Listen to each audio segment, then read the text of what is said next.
My educational channel విద్యా ఉద్యోగ సమాచారానికి స్వాగతం.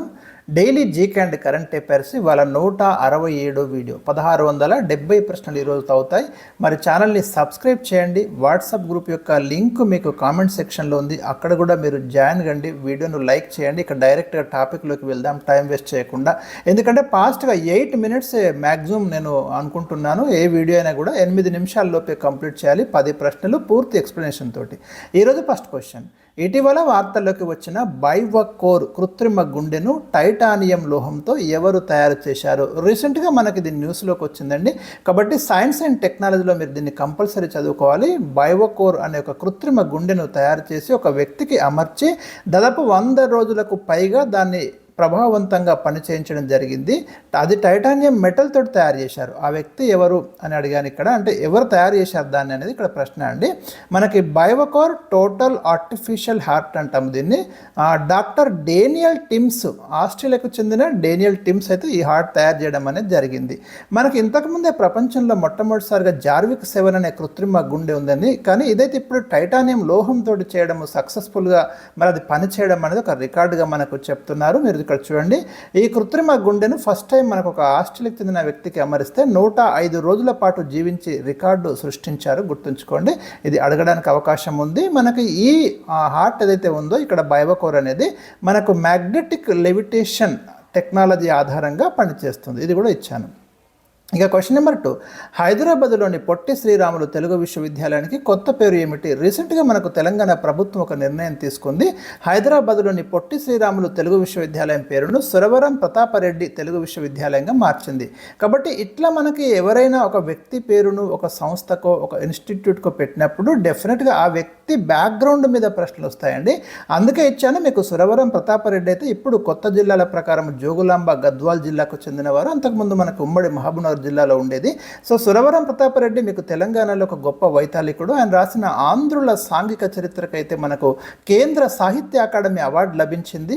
అదేవిధంగా తెలంగాణలో కవులు లేరు అని ఎగతాళి చేసినందుకు 354 మంది కవుల యొక్క తెలంగాణ కవుల వివరాలను పేర్కొంటూ గోల్కొండ కవుల సంచికను విడుదల చేసిన ఘనత కూడా మనకు సురవరం ప్రతాపరెడ్డికి దక్కుతుంది.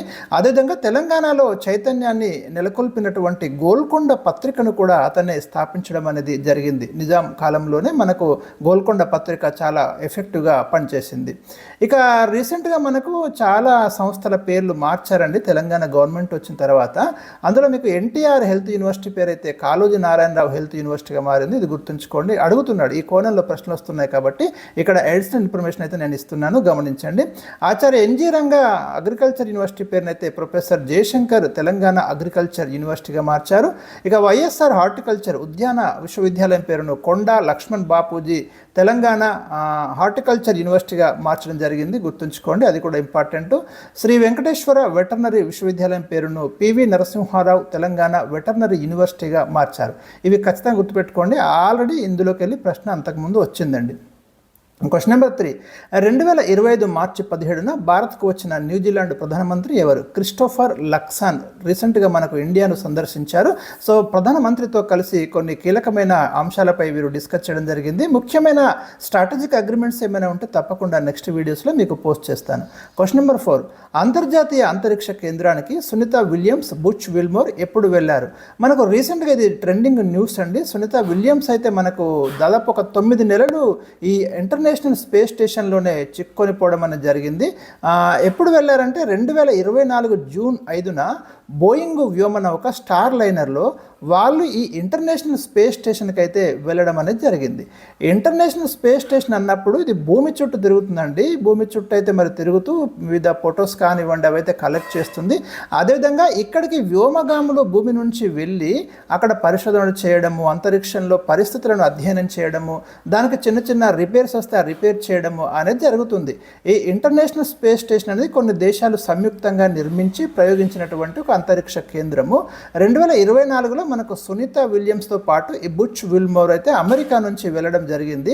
కానీ వాళ్ళు రిటర్న్ రావాల్సి ఉండే అదే స్టార్ లైనర్ వ్యోమనౌకలో, కానీ కొన్ని సాంకేతిక కారణాల వల్ల వాళ్ళు రాలేకపోయారు. అప్పటి నుంచి అయితే వాళ్ళు మనకి 2025 మార్చి 19 వరకు అక్కడే ఉండిపోయారు. 19న వాళ్ళైతే మనకి మళ్ళీ మనకి ఫ్లోరిడా అమెరికాలో అమెరికాలోని ఫ్లోరిడాలో ల్యాండ్ కావడం అనేది జరిగింది. సో ఆ పీరియడ్, ఆ డేట్స్ అనేది మీరు ఖచ్చితంగా గుర్తుపెట్టుకోండి. డెఫినెట్గా మనకైతే ఇక్కడ క్వశ్చన్ అయితే అడగడానికి అవకాశం ఉంది. సునీత విలియమ్స్ విల్మోర్ ఎప్పుడంటే మనకి క్రూడ్ అంటే స్పేస్ ఎక్స్, ఇది ఎలాన్ మస్క్ చెందినటువంటి సంస్థ అండి స్పేస్ ఎక్స్. ఈ స్పేస్ ఎక్స్కు చెందిన క్రూడ్ డ్రాగన్ క్యాప్సుల్లో వాళ్ళు మనకు అమెరికాలోని ఫ్లోరిడా తీరంలో సముద్ర జలాల్లో సేఫ్గా ల్యాండ్ కావడం అనేది జరిగింది. మార్చ్ 19th అండి. ఇక్కడ మీకు మంత్ అనేది టైపింగ్లో రాలేదు, 19th మార్చ్ అని మీరు గుర్తుంచుకోండి. డేటు రావడం అనేది జరిగింది. ఆ డేట్ చాలా చాలా ఇంపార్టెంట్ అండి. Question number 5. International space station ప్రతిరోజు భూమిని ఎన్నిసార్లు చుట్టి వస్తుంది? ఇందాక చెప్పాను మీకు, భూమి నుంచి దీన్ని మనం ప్రయోగించినాము ఇంటర్నేషనల్ స్పేస్ స్టేషన్ని. ఇదైతే మనకి ప్రతిరోజు, ఇది దాదాపు భూమికి 400 కిలోమీటర్ల ఎత్తులో ఉండి ప్రతిరోజు భూమిని 16 సార్లు అయితే ఇది చుట్టి వస్తుంది. ఇక్కడ కూడా మనకు ప్రశ్న అడగడానికి అయితే అవకాశాలు ఉన్నాయి. Question number 6. తీస్తా నదీ జలాల వివాదం ఏ 2 దేశాలకు చెందింది? ఇది కంటిన్యూగా అడుగుతున్నటువంటి ప్రశ్న అండి. ఎందుకంటే మనకు ఇట్లాంటి కాంట్రవర్షియల్ రివర్స్ ఇష్యూస్ ఉన్నప్పుడు అది కూడా ఇంటర్నేషనల్ స్థాయిలో మరి దేశాలకు చెందిన సమస్య అయినప్పుడు, ఇప్పుడు మీకు పాకిస్తాన్ ఇండియాకి సింధు నది జలాల వివాదం ఉంది. సో అట్లా ఉన్నప్పుడు మనకు క్వశ్చన్స్ వస్తాయి. ఇక్కడ 4 ఆప్షన్స్ ఉన్నాయి, మీరు రైట్ ఆప్షన్ అయితే గుర్తు చేయండి. Bangladesh Myanmar, India Bangladesh, third option India China, fourth option Pakistan Afghanistan. తీస్తా నదీ జలాల వివాదం కాంట్రవర్సీ ఏ 2 కంట్రీస్కి చెందింది అనేది ఇక్కడ ప్రశ్న అండి. సో రైట్ ఆన్సర్ వచ్చేసి మీకు ఇక్కడ సెకండ్ అండి, ఇండియా మరియు బంగ్లాదేశ్ మధ్య ఈ కాంట్రవర్సీ అనేది ఉంది. సో తీస్తా నది మనకి ఇండియాలోని సిక్కింలో పుట్టి పశ్చిమ బెంగాల్ గుండా బంగ్లాదేశ్లోకి వెళ్తుంది. అక్కడ వెళ్ళి మీకు బంగాళాఖాతంలో కలుస్తుంది. ఈ తీస్తా రివర్ మొత్తం 414 కిలోమీటర్ల పొడవు ఉంది. ఇది మనకు సిక్కింలో 151 కిలోమీటర్స్, వెస్ట్ బెంగాల్లో 142 కిలోమీటర్స్, బంగ్లాలో మీకు 121 కిలోమీటర్స్ అయితే ఇది ప్రయాణిస్తుంది. ఇక రీసెంట్గా ఇక్కడ క్వశ్చన్ నెంబర్ 7 ఇచ్చాను. రీసెంట్గా ఏం జరిగింది చూడండి. ఈ తీస్తా నదిలో పొల్యూషన్ పెరిగిపోతుంది, అవన్నీ కూడా కంట్రోల్ చేయడానికి ఏం చేసిందంటే సమగ్ర నిర్వహణ పునరుద్ధరణ ప్రాజెక్టులో ఏ దేశాన్ని భాగస్వామిని చేయనున్నట్లు ఇటీవల బంగ్లా తాత్కాలిక ప్రధాని మహమ్మద్ యూనిస్ ప్రకటించారు. ఈ తీస్తా నది జలాలకు సంబంధించి, తీస్తా నదికి సంబంధించి దీని యొక్క మేనేజ్మెంట్ కానివ్వండి, పునరుద్ధరణ, దాంట్లో ఉన్నటువంటి కలుషితాలని వెలికి తీయడము ఒక ప్రాజెక్ట్ తీసుకుంది బంగ్లాదేశ్. దాంట్లో ఇండియాను భాగస్వామిని చేయాలి నిజానికైతే. కానీ రీసెంట్గా బంగ్లాదేశ్ ప్రధానమంత్రి ఏం చేశాడంటే, తాత్కాలిక ప్రధాని మహమ్మద్ యూనిస్ దాంట్లో మరొక దేశాన్ని భాగస్వామిగా చేస్తున్నాడు. ఇక్కడ చూడండి, ఇక్కడ 4 ఆప్షన్స్ ఉన్నాయి. ఏ దేశాన్ని దాంట్లో భాగస్వామిని చేయబోతున్నాడు? ఓకే, ఇక్కడ రైట్ ఆన్సర్ వచ్చేసి మనకు చైనానైతే దాంట్లో భాగస్వామిని చేయబోతున్నాడు. ఇలాంటివి వచ్చినప్పుడు డెఫినెట్గా మీరు రాసి పెట్టుకోండి. క్వశ్చన్స్ అయితే మనం ఎక్స్పెక్ట్ చేయొచ్చు. ఇక్కడ క్వశ్చన్ నెంబర్ 8. ఇటీవల విద్యా ఉద్యోగాలు స్థానిక సంస్థల ఎన్నికలలో బీసీ రిజర్వేషన్లను ఎంత శాతానికి పెంచుతూ తెలంగాణ ప్రభుత్వం బిల్లును ఆమోదించింది? రీసెంట్గా మనకు తెలంగాణ ప్రభుత్వం ఒక కీలకమైన నిర్ణయం తీసుకుందండి. విద్యా ఉద్యోగాలు స్థానిక సంస్థల ఎన్నికలలో 42% బీసీలకు రిజర్వేషన్లు ప్రకటిస్తూ ఒక బిల్లునైతే మనకు శాసనసభలో పెట్టడం అనేది జరిగింది.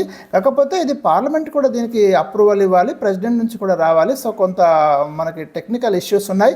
ఎందుకంటే మొత్తం రిజర్వేషన్లు 50% మించరాదనేది మనకు సుప్రీంకోర్టు జడ్జిమెంట్ కూడా ఉంది. కాబట్టి దీన్ని ఓవర్కమ్ చేయడానికి ఇలాంటి ఇష్యూస్ని అయితే మనకు 9th షెడ్యూల్లో చేర్చాల్సి వస్తుంది. మరి 9th షెడ్యూల్లో చేర్చాలంటే సెంట్రల్ గవర్నమెంట్ నుంచి కూడా క్లియరెన్స్ ఉండాలి. సో అదైతే మనకి ఇప్పుడు ప్రాసెస్ స్టార్ట్ అయింది. ఇప్పుడైతే ప్రస్తుతం రాష్ట్రంలో బీసీలకు 29% రిజర్వేషన్లు ఉన్నాయి. వాటిని 42%కు పెంచడం జరిగింది. మనకి ఇది పార్లమెంట్లో 2/3 మెజారిటీతో ఇలాంటి వాటికైతే ఆమోదం పొందాల్సి ఉంటుంది. ఇక 2025 కుల గణన ప్రకారం తెలంగాణలో బీసీ జనాభా శాతం అనేది మనకు 56.36% ఉంది. ఇది కూడా మీరు గమనించండి. Question number 9. The cantonment conspiracy గ్రంథ రచయిత ఎవరు? ఇది రీసెంట్గా వచ్చిందండి మనకి బుక్. విశ్రాంత Indian army general Manoj Naravane ఈ పుస్తకాన్ని అయితే రాయడం జరిగింది. లేటెస్ట్ బుక్ ఇది. Question number 10. 2025-26 ఆర్థిక సంవత్సరానికి గాను తెలంగాణలో పూర్తి స్థాయిలో ప్రవేశపెట్టిన మొత్తం బడ్జెట్ ఎంత? 3,04,965 కోట్లు మనకి 2025-26 పూర్తి ఆర్థిక సంవత్సరానికి గాను ఈ బడ్జెట్ని అయితే ప్రవేశపెట్టడం జరిగింది తెలంగాణ గవర్నమెంట్. మార్చ్ 19th 2025 అండి ఇది మనకి ప్రవేశపెట్టిన డేట్ వచ్చి. ఈ డేట్ కూడా మీరు గుర్తుపెట్టుకోండి. సో ఇదే మనకు ఈరోజు ఇచ్చినటువంటి ముఖ్యమైన 10 questions. Thank you for watching.